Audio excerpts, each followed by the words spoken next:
Добро дојдете во уште едно издание на нашата емисија Шанк. Гостин во нашето студио е Саша Јованов. Саша Јованов е струмички дизајнер или креатор.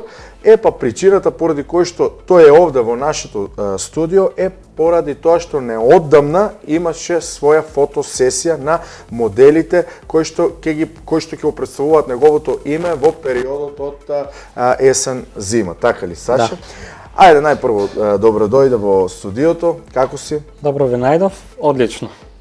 Прв пат си во нашата емисија Шанк, така? Да. Ја следиш, имаш Ја следам, да. Баш ме интересира да видам, морам да прашам, нели, да видам колку сме гледани, да видам докаде е рейтинг, без разлика се мало шал. Значи ти, да направиме еден профил за тебе, ќе одиме на ти, тука сме некаде, да направиме профил, од кога почна Саше да се занимава со таа работа и од каде љубовта да дизајнира претежно женска облека, така ли? Да. Ајде од почеток, кога се твоите први почетоци и така натаму. Да ги запознаеме гледачите со тебе и со твојата работа. Така, да. Мојата прва љубов, значи, кон дизајнирањето и шењето, се роди во 2001 година. Тогаш во 2000-та беа актуелни на Евровизија наши представнички беа XXL. Значи, најпрва моја креација беше токму баш нивните модели. Втори представници од како до самостојување, така модели. Значи, тогаш на прва креација за сестра ми беше украден, нели, модел од нив. Да. Прва моја креација креирав за сестра ми, значи од 2001 година па наваму. Умерените 15 на години веќе. 16 години веќе ова го работам, значи полека, но сигурно скала по скала, стигнав до овде. Може би и причината поради која што ја правиш тоа фотосесија е 15 години работа или едноставно така да си ги представиш моделите кои што ги имаш дизајнирано, а инаку моделите го носат брендирани се со S, така? Да, Модно студио S. Модно студио S, тоа е да го знаат гледачите, значи кога ќе видат Модно студио S обележено да знаат дека креациите се на Саше Јованов кој што е тука во студиото. Тоа е од Струмица, попотекло од Моноспитово. Значи едно момче од Моноспитово се залюбува во моделите кои што ги носеле тогашните представнички на Македонија на Евровизија и потоа од едно хоби преминува во професионална работа. Со година, да. Почнувам. Значи нормално првото работење прво со најблиските, па од најблиските слушнале други. Можам да кажам дека единствена така по-одскочна даска ми беше мојата прва соработка со Сузана Гавазова, тогаш спремав креација за Охридфест и мислам дека чувството не баш тогаш кога ќе видиш твоја креација на тебе, чекајќи го тој момент да видиш како сето тоа би изгледало, беше најубаво, мислам дека беше 2003 година. Значи за 2 години ти си успел веќе да дојдеш до некои од нашите проминентни личности, што може да се каже. Значи Сузана Гавазова од тогаш соработувате со неа постојано? Да, соработуваме со неа. Значи може да кажем дека низиниот аутфит во најголем процент е од твои раце? Да, од мој раце, токму така. Значи до ден денеска се уште има соработката, после неа значи почна соработката со Велевска, со Катерина Тодорова, со Легато, со Катерина, со Весна Диндева, со Стојна Николовска, Јордан Митев, Гонце Гогова, со Ленче Кукич сум имал соработка. Значи со сите од нашата естрада на некој начин. Верица Русова. Меѓутоа претежно тоа се за жени, а имаш и нешто и за мажи. Го спомна Јордан Митев, да. Значи правиш и машки одела, така? Да, значи дизајнираш. Дизајнираме, да. Со него соработувавме за спотови и за фотосесии. Значи претежно тоа се некои свечени одела кои што ги правиш, затоа што ја спомнавме нешто што не може да се најде. Да, затоа што знаеме каков е нивниот имидж. Малку забавната музика нели по-различна, по-андерграунд, има некои примеси, не работиш во тоа исто, само на свечено? Не дека не работам, значи се зависи од тоа што побарува клиентот. Ако се има таква нели побарувачка, може и тоа. Има некој кој што сака нешто. Па се уште не сум работел за некој видеозапис за спот баш от тој рок стил, нешто да се Само баре со или со фолкерите. Да, повеќе со фолкерите. Сега да се навратиме на фотосесијата која што се случи пред известно време. Значи на таа фотосесија колку модели продефилира? Така, имав спремно околу 30 модели, од кои околу 20 модели беа сликани само за фотосесијата, значи не ги сликаме комплетно сите. Нешто дел, другото се изложи во студиото кај што работам. Значи таму може да ги видат сите твои модели. Да. Значи тие сега што еве ги гледаме во Телоп, може да видиме дека станува збор за модели кои што се за овој период. Значи претежно за периодот есен зима. Што значи дека веќе ти работиш на пролет лето. Да. За есен зима ја спремаш пред колку време се спрема тоа? Знам дека еве во оној нефункционален дел од нашиот разговор надвор од студиото спомнат дека големите креатори ги представуваат, прават фотосесија на своите модели за наредната сезона есен-зима. Тие фактички тие спремат и најават што ќе се носи следната година. Значи, додека јас спремам за оваа сезона. Да, ова сега што следува. Да, за 2016-2017 есен-зима. Ги пратиш големите брендови? Па се трудам колку што можам. Има некои од креаторите по кои што еве сметаш дека му одиш по стапките и е твој некој идол на некој начин? Па да, ги пратам, не дека не, ама се трудам, значи најмалку сакам да копирам од некој или да крадам модели.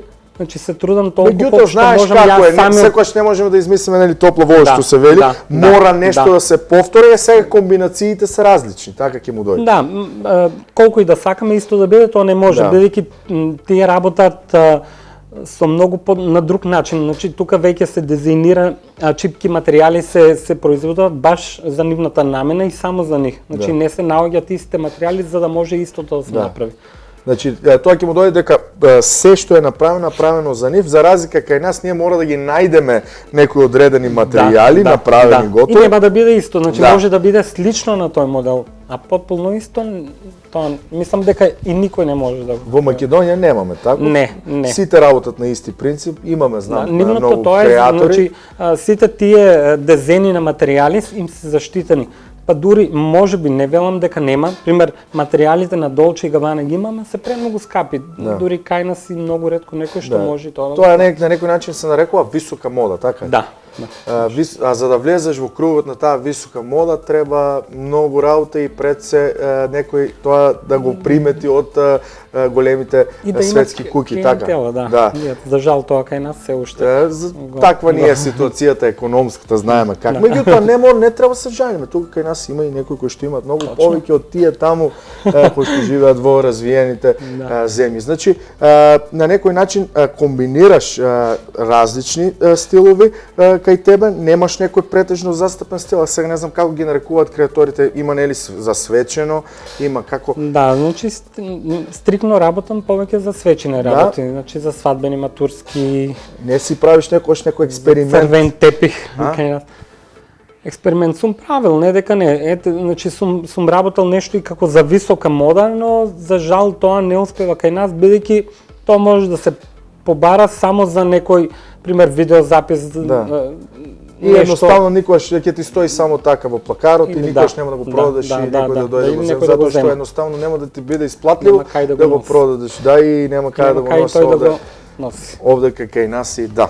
Во секој случај, значи, работиш веќе 15-16 години, 15 години, искуство. Почетоците, значи, првите ревии ме беа во јули месец 2007.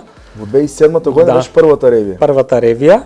Тогаш обично правевме, се сеќавам на тоа дека имавме ревии на ловечки вечери кои се организира во Цар Самуил или во Слонце или било каде. Значи ние ги збогатувавме вечерите да бидат со модни ревии и дури така по приватни кафичи, кафетерии. Значи си правил колку ревии до сега? Имав до сега 8 модни ревии, од кои едната беше со хуманитарна цел. Да. Значи ги парите што беа дадени за моделите беа донирани во хуманитарни цели. Така ќе дојде? Се продаваше карти, да, тогаш или на таа хуманитарна модна ревија. Од картите само да ги видат моделите и картите се донираат во хуманитарни цели. И целата организација тогаш, значи подпомогнати беа и од повеќе. Александра Јанова беше како мои гости на таа модна реве, групата Легато, балетското студио Газели, значи направивме еден вид како музичко шоу, да кажем. За да не биде монотонно само со модели, да има и плюс забавен. Значи имаше 3 дефилирања на манекенки со по 10 модели. Некаде околу 30 постани беа таа вечер. Значи, работиш со некои наши познати модели, манекенки овдека во Македонија? Има такви се уште? Па да, можам да кажем дека има, ама малку за нашата бранша, можеби и не и толку исплатливо, да кажем и понашки, дури и скапо, да треба да платиш манекенка 300 евра за една фотосесија, значи збором за позната веќе, значи за некој кој што работи за професионално што се занимава со тоа. Секој се надеваме дека работите ќе тргнат на подобро, нели? Има конкуренција на пазарот, со други креатори. Ама јас мислам дека секој креатор се работи на свој начин, за сите има работа. Значи клиентелата, познавајќи те тебе, знае ти што можеш да сработиш и те бара пак тебе или кога ќе видиш некој, знаеш право кој модел најмногу му парира, ги оценуваш луѓето, ти да му предложиш на некој начин. Се случува кај нас, за жал, малку тоа не функционира баш така, бидејќи кај нас не остават на тебе да ти да можеш да кажеш, ете, може тоа да го носиш или јас ти предлагам тоа. Значи, советот не го примат баш туку така од тебе. Повеќе доаѓаат со нивни модели, значи веќе слегнати од интернет, па примат совет, нели, ако кажеш тоа нема да те одговара на моделот е така, ама на тебе тоа нема, ама со некои мали измени. Значи секојаш идат со баш нивни модели. Значи нешто што го нашли на интернет и е доста скапо да се купи и тука е Саше да ја среди работата, да биде исто, меѓутоа поевтино, така и ќе му дојде. Значи ти правиш, еве да се вратиме уште еднаш на фотосесијата, значи правиш 2 фотосесии во текот на годината? Да, за пролет, лето и секоја година по 2 фотосесии. Секоја година. Континуирано тоа од кога? Од кој временски период? Од која година го почна? Веќе ова ми е 3-та година што спремам. Континуирано што имаш фотосесија. Одев, значи, со модни реви, значи без фотосесии, со модни реви, но мислам дека по-добро е со фотосесии. Мислиш дека со фотосесијата ќе допре повеќе до публиката, тоест до потрошувачите, така? Затоа што секој не можеби да дојде на таа модна реви, а со фотосесијата, со сега со тие социјални мрежи, секој има достап. Да, може да го видат и така натаму.